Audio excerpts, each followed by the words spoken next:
Hey, welcome to the Shortwave radio channel. Yeah, I've got the radio, Tecsun PL-330. This is the Chinese version. There's still no export version available. It's still not released officially. This is the Chinese market version, so that's why it's all in Chinese everywhere, including all the back. So that is one of the differences. And of course, the instruction manual is in Chinese also. So this is an unboxing of a new little radio from Tecsun, the PL-330. It is a FM, long wave, medium wave, and shortwave general coverage receiver. It's a DSP-based receiver. Has single sideband and, of course, has synchronous detection. It's meant to be an upgrade to the PL-380, 310 series, basically.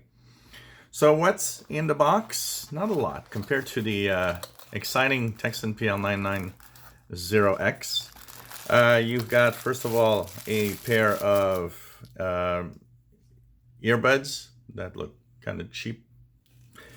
You've got a USB charging cable, because you need to charge it.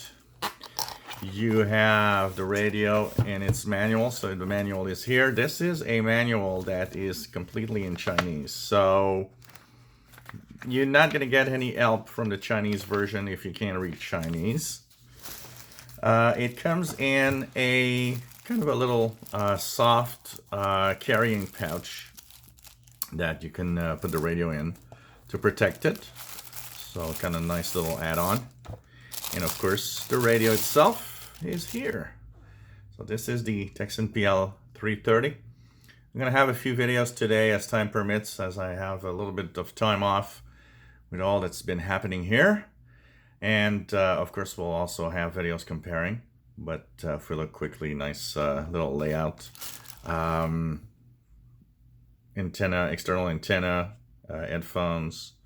We have DC in for a recharge there. We have the tuning button here, the volume button here, and we have a lot of little possibilities in the front panel. There's a hidden menu, a little bit like the PL-990X, a secret menu with different functionalities. And it misses on one thing.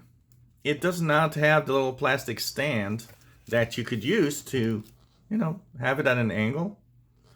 And it might look like a minor thing, but I personally miss the little plastic hinge that puts it at an angle. It is super useful, I find, on radios to put it just at a good viewing angle. And it is powered by, and this is where I don't like these radios sometimes, a BL5C lithium-ion battery. Now, these are not that difficult to find, I know.